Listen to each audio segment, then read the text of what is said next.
cambios en el protocolo para las escuelas? Sí, siempre hay una adaptación a la circunstancia epidemiológica, a la evolución del conocimiento y a la situación en lo que refiere al estado de vacunación y al avance de la vacunación, tanto en los niños como en la población adulta con las terceras dosis. Entonces, en ese sentido, hemos trabajado intensamente con la ANEP, Robert Silva, y particularmente todos los técnicos de ambas áreas, tanto de educación como del Ministerio de Salud Pública, y hemos emitido una serie de recomendaciones previo al ingreso a las aulas, como una vez iniciados las actividades. Como bien sabemos, hay algunas actividades que comienzan cerca del 5 de marzo, aproximadamente, y en lo que refiere a primaria y secundaria, pero en febrero comienzan los centros CAIF. Entonces, nos parecía oportuno tomar con suficiente antelación la opinión de los técnicos para poder tomar medidas ajustadas a la nueva realidad epidemiológica y, sobre todo, asegurar que de alguna manera la máxima asistencia presencial de los niños y una cosa que nos parece que es fundamental, la no discriminación entre niños vacunados y no vacunados. Eso me parece que tenemos que dejarlo claro. Nosotros recomendamos fuertemente la vacunación de los niños de 5 a 11 años, así como de 12 a 17, pero eso no va a significar ningún camino de obstaculización de la presencia en clase. No se van a segregar grupos de positivos y de vacunados y no vacunados. Todos son la misma sociedad y compartimos los riesgos que como sociedad nos debemos dar. ¿Cuáles son los principales cambios que no van a tener que hacer las personas asintomáticas cuarentenas ante un caso puntual en un grupo? ¿Cambia si hay brotes en ese sí? Sí, no, la diferencia fundamental con el año pasado es que con solamente un caso se hacía un testeo de toda la clase y se mandaba a aislar la clase. En este caso tienen que configurar por lo menos dos niños de una clase, de una misma aula, digamos, porque no tiene que ser una clase, como decíamos, el CAIF, dos personas de una misma aula. Entonces, en ese caso se configura un brote y ahí se estudia al grupo con antigénicos y se diagnostican los primeros positivos y a los que resultaron negativos, a los 5 días se le hace un PCR. En referencia a esta población, ¿cómo vienen avanzando con la campaña y si se han reportado un tipo de efectos adversos? Porque ustedes la semana pasada tuvieron que aclarar una noticia que era mentira y que se había trascendido en varios países de un efecto hasta llevar a la muerte a un niño, que eso no ocurrió. Un disparate, una fake news que pululó, nosotros verificamos absolutamente todo, es más, no había ningún muerto de esa edad en ese periodo de tiempo. Y bueno, realmente vamos muy bien, con escasísimos efectos adversos, los que se han descrito, dolor en el brazo, fiebre, un poquito de decaimiento, esos son los efectos adversos más frecuentes, como si fuera la vacuna antigripal, digamos, que es bastante frecuente ese tipo de efectos. Y hemos tenido algún caso específico, que fue un caso que tuvo una muy buena evolución, pero que se detectó una patología al momento de estudiarlo. Retomando el tema de los protocolos, ¿cambia la cuarentena que el niño tiene que seguir, esté o no inoculado? Sí, cambia. Si es positivo, si no está vacunado o incompletamente vacunado, tiene que permanecer 14 días de convalecencia y 10 días en el caso de los que estén completamente inmunizados y sean positivos. ¿Ha hecho alguna evaluación, ministro, de estos nuevos protocolos de aislamiento y de testeo? Estamos monitorizando en forma permanente y pensamos que primero lo que tuvimos en la primera semana, digamos, es ponerse al día las instituciones con los testeos y es lo que está pasando, ¿no? Es decir, los médicos le llaman un bisatergo, que es una rémora, es decir, lo que iba quedando para atrás, y se están poniendo al día con eso, y una vez que se llegue a poner al día, que lo van a lograr, se van a ver realmente los efectos. Pero sí se va a ver que estamos pescando dentro de una pecera donde van a haber un aumento, o es esperable, un incremento de la positividad, pero no nos tiene que llamar la atención, puesto que el criterio es más restrictivo y razonable acorde a las circunstancias. Ayer hubo 29 fallecidos y está creciendo la cantidad de pacientes en CTI. ¿Y qué lectura se hace? Hace 3 días, los internados en CTI hace 3 días que están internados. Básicamente se piensa que en ese caso está afectando más la variante Delta, son pacientes con comorbilidades como se ha marcado en otras oportunidades, sí, no vacunados. ¿Cuál es la lectura que hay? Hay varios cortes de lectura. El doctor Pontet había dicho que en un centro hospitalario había un porcentaje de pacientes que eran Delta, de CTI, pero el estudio del grupo interinstitucional está mostrando que a fecha de cierre del 20 de enero ya el 90% de las secuenciaciones genómicas eran Omicron en Uruguay. Es decir, que pueden haber casos de Delta, pero el Omicron es el que está predominando. Hay una cosa que hay que tener en cuenta. Cuando hay un ingreso a CTI y a cualquier centro hospitalario, por rutina se le hace un hisopado para ver si es positivo o no. Entonces, en muchos casos sí son personas que ingresaron por otras patologías, infarto agudo de miocardio, traumatismo encefalocraniano, accidentes de tránsito con politraumatizados, y resultan positivos por la alta transmisibilidad. Eran asintomáticos que por circunstancias de los mecanismos de control y aislamiento y protección del personal de la salud y de no transmisibilidad de la enfermedad, se les hace el test y resultan positivos. En ese sentido, ayer me decía Leonardo Cipriani que había relevado todos los casos de ACE, y no recuerdo la cantidad de personas que tenía ACE, no sé si eran 60, pero me dijo, pero hay 40 que ingresaron por otras causas que no eran COVID. Es un dato que después lo pueden chequear con él, que tiene la cifra exacta. Por otra parte, digamos, todo paciente que es diagnosticado COVID se reporta como COVID, sea con o por COVID en CTI. Y además no se da de alta como se le da de alta, esto es bueno explicarlo, nunca lo dijimos, no se le da de alta a los tantos días, porque de pronto ya está dando un PCR negativo porque pasaron 14 días o 10 días, de acuerdo a su estado vacunal, y sin embargo sigue figurando en el monitor. O sea que ahí se les da de alta cuando se van de alta del CTI y de pronto tiene una convalescencia de 30 días o 40 días, entonces puede llamar la atención el número.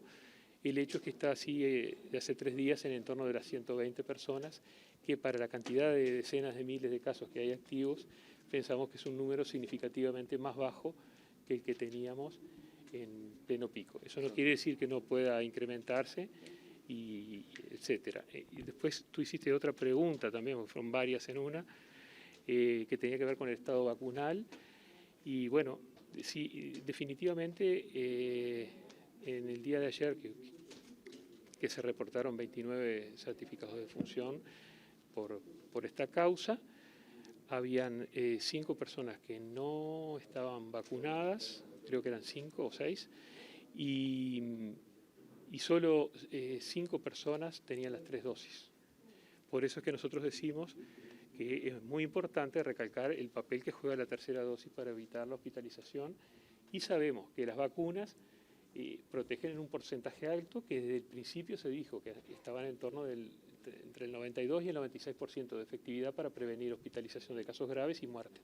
Ahora hay un porcentaje que va a sufrir las consecuencias en ese sentido. El resto de los pacientes de CTI que fallecieron tenían esquema incompleto entonces de vacunación. Tenían 2 dosis o menos. Los no inmunizados eran 6. Los no inmunizados, o sea, 0 o 1 dosis. Habían 5 que tenían 3 dosis y el resto tenían 2 dosis. ¿Qué pasa con la cantidad de casos diarios? ¿Qué proyectan? Ustedes marcaban como a partir del 15 de febrero la posibilidad de que esta cantidad de casos diarios comience a disminuir. ¿Mantienen esa fecha como con esa posibilidad de que la ola empiece a ceder? Por supuesto que nosotros no somos especialistas matemáticos ni epidemiólogos, pero tenemos nuestros asesores y hemos visto los casos similares en otros países y seguimos manteniendo la expectativa, así que hasta el 15 de febrero vamos a mantener esto. Hay algunos que manejan alguna fecha más precoz, pero el 15 de febrero sería la fecha de comenzar a disminuir los nuevos casos y por lo tanto de allí en consecuencia los casos activos. Mientras que las personas internadas y las personas internadas en CTI y las muertes siempre están un poco desfasadas en cuanto al descenso de casos.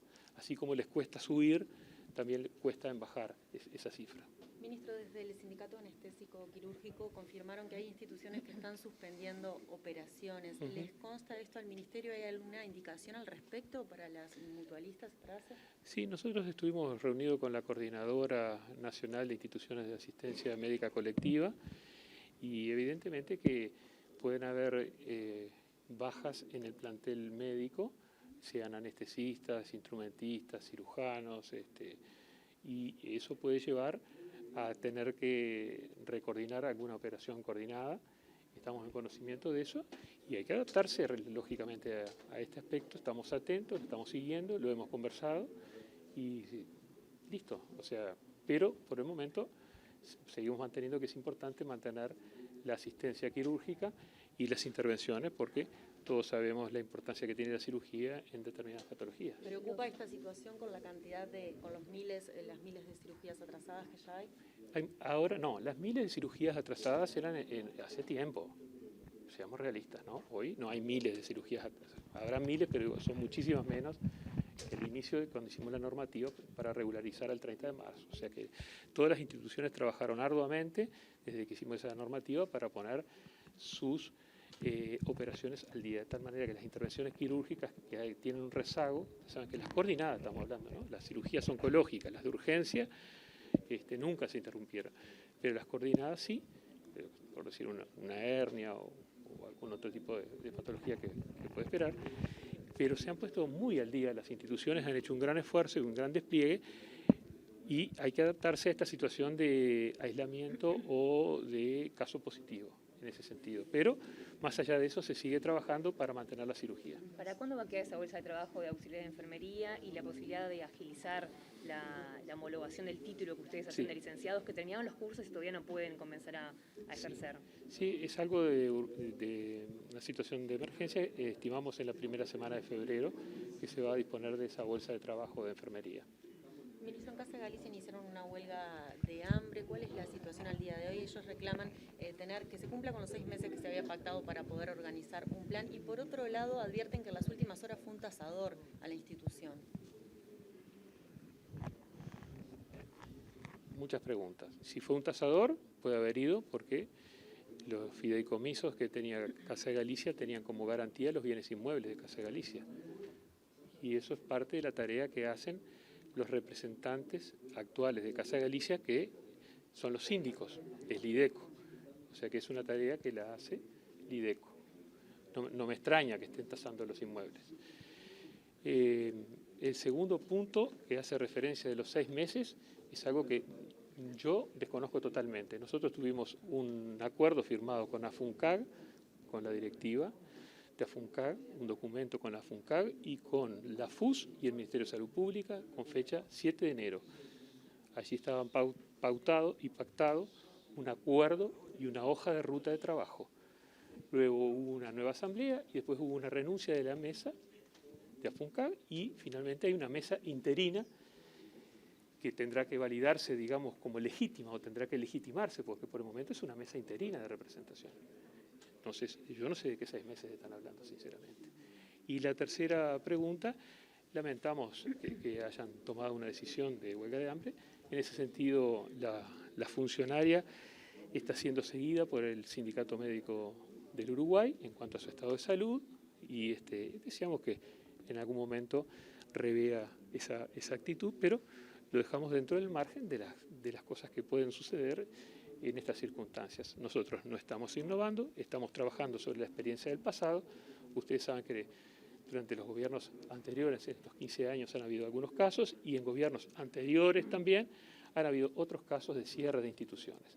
Acá lo que es claro es que el cese de actividades no lo decretó el Ministerio de Salud Pública, lo decretó el Poder Judicial y lo decretó el 23 de diciembre. Y nosotros cumplimos con todo lo que nos comprometió el juez a cumplir y lo que nos comprometimos a cumplir con AFUNCAG y con la FUS, que era el pago de salarios del mes de diciembre, se pagó, el pago de los aguinaldos se pagó en fecha y el pago del complemento por capacitación se pagó. Lo que nos pidió el juez es que ACE siguiera con la gestión de lo asistencial de los pacientes internados, se está cumpliendo y se está trabajando a carta cabal. El dinero que recibe, digo, todos los dineros que puede recibir la institución Casa Galicia son manejados por los síndicos, de alguna manera, y eso genera algunas limitaciones, pero está dentro del marco de lo legal. Pero lo que hay es un problema de falta de liquidez, falta de dinero, para decirlo de alguna manera. Entonces, hay que seguir trabajando arduamente. El sueldo de enero se va a cobrar en febrero, sin lugar a dudas, y para el sueldo de febrero también estamos trabajando para una solución cuando llegue el momento de cobrar en marzo. ¿No hay un plazo establecido para cuándo va a ser el pasaje de los socios a otras instituciones?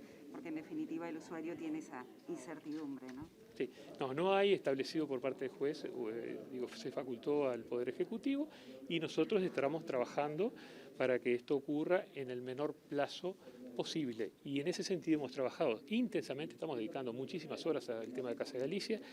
Nos hemos reunido con el Sindicato Médico del Uruguay, con la Federación Uruguaya de la Salud, con AFUNCAG, con la Sociedad Anestésico-Quirúrgica, con la Coordinadora Nacional de Instituciones de Asistencia Médica Colectiva. Nos hemos reunido acá en el mismo Ministerio de Trabajo y Seguridad Social el otro día, ustedes les contan, secretario de Trabajo y subsecretario, secretario y subsecretario del Ministerio de Salud Pública, presidente de la JUNASA, director de la Asesoría Macroeconómica del Ministerio de Economía y Finanzas, es decir, se estamos poniendo todo el pienso necesario para sacar adelante esta situación, que es una situación que se viene arrastrando desde hace muchísimos años. Esta no es la primera intervención, es la tercera intervención, ¿no es cierto? Digamos, y en este caso no es una intervención que fue desplazada a su vez por los síndicos, o sea que es una situación particular y única que requiere soluciones también particulares. Pero no tengan ninguna duda que estamos trabajando para acelerar y dar certezas, pero no quiero adelantar ni fechas ni cuáles van a ser específicamente las soluciones que estamos trabajando, pero como estamos en pleno diálogo y somos un ministerio de puertas abiertas, siempre vamos a estar dialogando.